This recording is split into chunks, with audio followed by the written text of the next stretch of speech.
Welcome, Specimen, to Monday. Today is the start of a brand new week, and what we go over today is something we went over, I think, 10 days ago, 11 days ago, a while ago anyways, which is to take a look at the raid again. Now, because as you know, and as you might be well aware, as you go deeper into the tier, there is less and less new stuff to talk about. It's always interesting to talk about how the raid is progressing as long as there is something new happening, right? The first weeks of the tier, when things can develop differently, there can be surprises, etc, etc. But then, you know, the raid at this point has been out for over 2 months, so we are starting to get way more of the same thing every week we go by, so we have to start adding some interesting things. A few weeks ago we looked, for example, at the deaths. We looked at which specs were more likely to die, which specs were wiping the raid the most, which bosses were the most difficult to kill in percentage, and then the last week we looked at the major difference. Why exactly was there such a difference between the most popular specs that were played the most compared to the specs that were doing the best in damage, which were not the most popular specs like Elemental,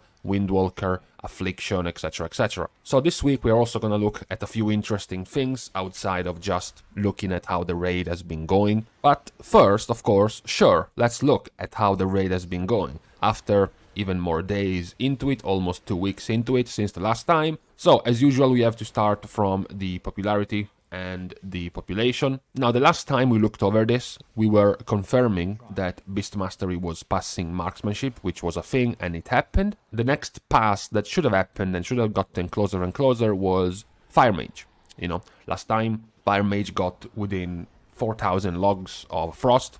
We have gotten over another week, and now Fire is even closer to Frost. So I said last time a couple of weeks of time was needed to Fire to pass Frost, and I'm pretty sure that by next week, especially now that between Tuesday and then Thursday we get the whole bunch of reset and re-clears and re-kills, so a bunch more logs are gonna come in, Fire should have passed Frost Mage.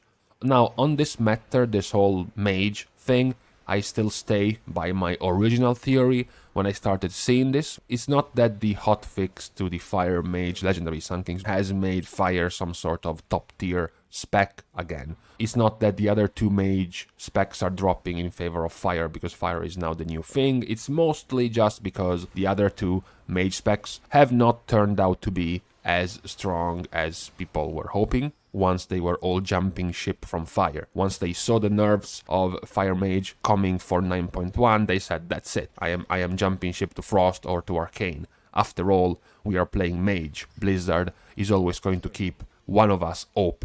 And turns out it didn't. Turns out that didn't happen. Neither Frost or Arcane are particularly strong this tier. They don't have a very strong niche. You know, Frost Mage doesn't have single target. They have one of the weaker single targets. Their AoE is far too slow because there are other specs that can just dish out the damage much faster. They can do much better, for example, in Mythic Plus, where they have more time and also less people to contend their AoE with, but in Raid encounters it's much worse, and then Arcane, it's also weaker. Their single target is beaten by other specs that can also do way more AoE than they can. Their priority damage and focus target damage is very weak unless they have it prepared within their big cooldown, so we didn't end up having, very surprisingly, a powerful spec for Mage in this tier, which is my theory as to why more people are going back to Fire. Because statistically speaking, Fire is the more enjoyed of the Mage specs. Frost and Arcane are considered more boring, people don't have as fun of a time compared to playing Fire. So as Fire was getting a nice, but not super strong, hotfix to their legendary,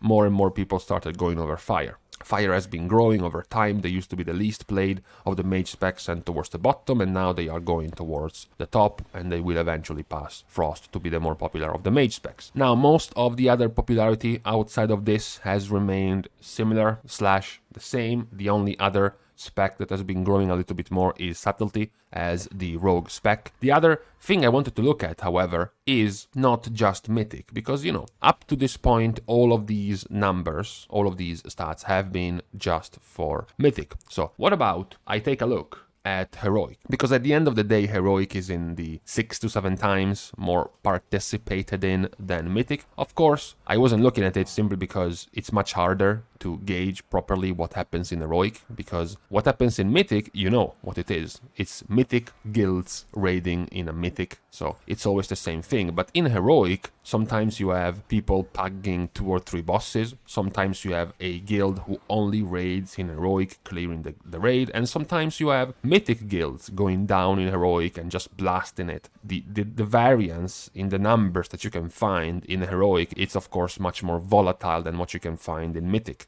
Unsurprisingly, however, volatile or not, these numbers are not surprising when it comes to hunters, because Beast Mastery is the super popular spec pretty much. It's like played a gigantic amount, especially if you put BM together with marksmanship. They have a very, very, very large advantage on the other specs. They are super popular.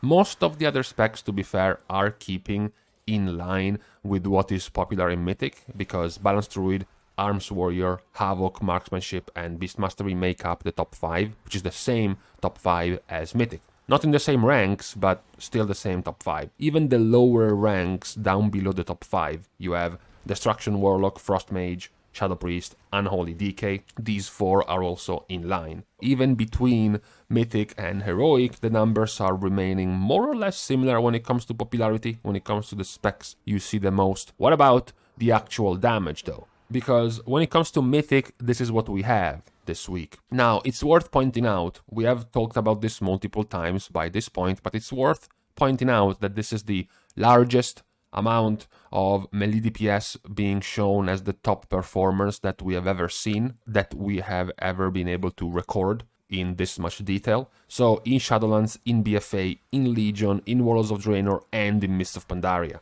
Dating back all the way to Mists of Pandaria, this is the largest amount of melee DPS you can see at the top. What you can see right now is just Affliction. There is 7 specs and 6 of them are melee. This is the largest amount we have seen. What is also kind of a rare sight that doesn't happen often is that of the top 5 best and better performing specs, 3 of them are rogues. You are certainly used to seeing 1 rogue specs and sometimes 2 rogue specs to be at the top. Like sometimes you have been used to seeing maybe 1 or 2 mage specs or 1 or 2 warlock specs, but 3 of them, all 3 of them, is pretty rare. Now, on the other hand, what about we compare this to Heroic? How are people doing in Heroic compared to this? There is actually some very clear and obvious change, because when we look at the Heroic, what happens is that first of all, Balanced Druid goes to the rank they were supposed to be. Instead of being below the middle of the pack in Mythic, they are the 3rd best performing with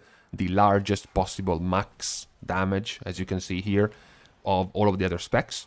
But what is also happening is that you can see that Affliction, Warlock, that Windwalker Monk, that Elemental Shaman are all at the bottom, as opposed to what they are in Mythic, which is towards the top.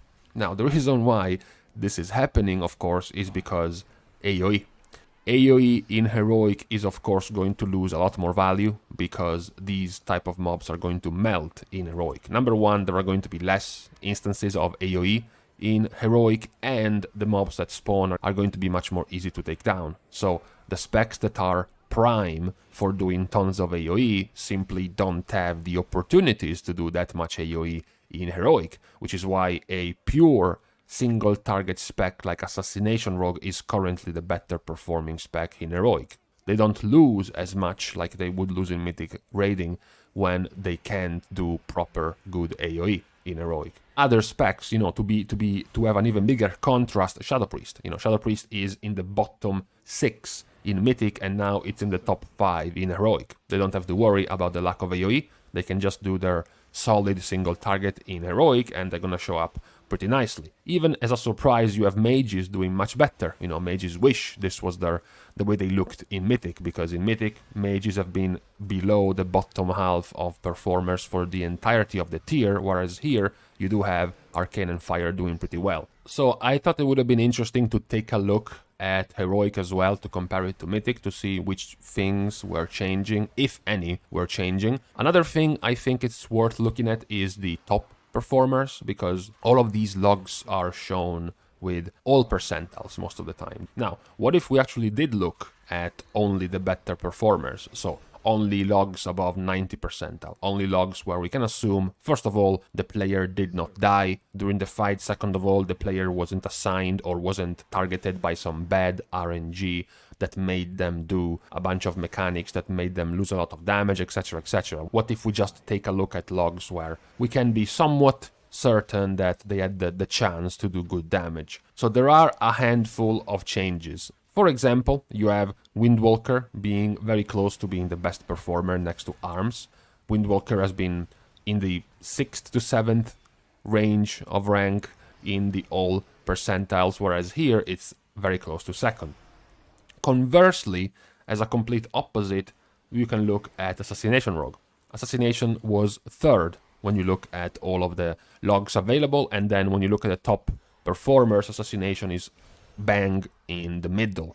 Another thing, as a complete opposite, Balanced Druid. Balanced Druid was below the middle when you look at all of the logs, and then when you look at the better ones, Balanced Druid is 4th. There are, of course, explanations for these changes. Sometimes a spec is quite simple. It has to do the same things without too much complexity, which means if you look at someone logging 60 percentile compared to someone logging 90 percentile, the change is not going to be too much, simply because the spec plays very similar and there isn't too much room for being better. There isn't too much room for improving your log. Whereas other specs have more ways, essentially more skill expression, that's the definition, to show that you can play the spec better. Of course, a clear example is the Balanced Druid part when you play Ventier, for example. Being able to maximize your burst of damage inside Ravenous Frenzy can make the log of a Balanced Druid much more different. Or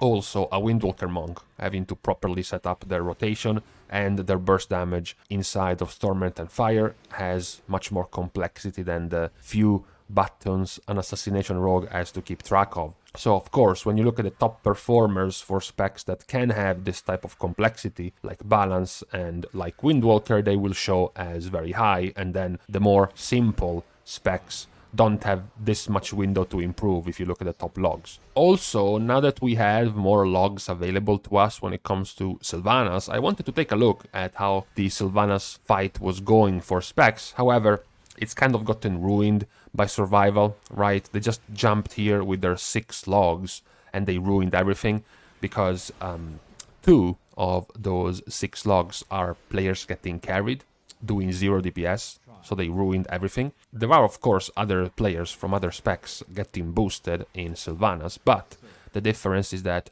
the other players from other specs have hundreds of logs, which means a handful of them getting boosted doing 0 DPS is not going to hurt the overall rankings, whereas if you have 6 total logs and 33% of them are doing 0 DPS, that's kind of an issue. One of the reasons why, for example, looking at the overall rankings when it comes to damage is always kind of scuffed and doesn't mean too much, because more often than not you're going to be interested in instances of good single target damage, but that is not exactly what the overall rankings are going to give you. It's going to be much more easy for you to show up in the rankings when you do tons of AoE on Soul Render, on Painsmith, on Kel'Thuzad, on Face Scribe, so it's not that difficult for people to get the wrong idea, you know, to see Balanced Druid, for example, in the bottom half and saying, oh well, I guess it's much better to pick up a Fury Warrior then.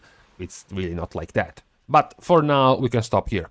I have tried to keep this just about as long as this Sylvanas skill, so I don't have to edit anything. Very easy and simple.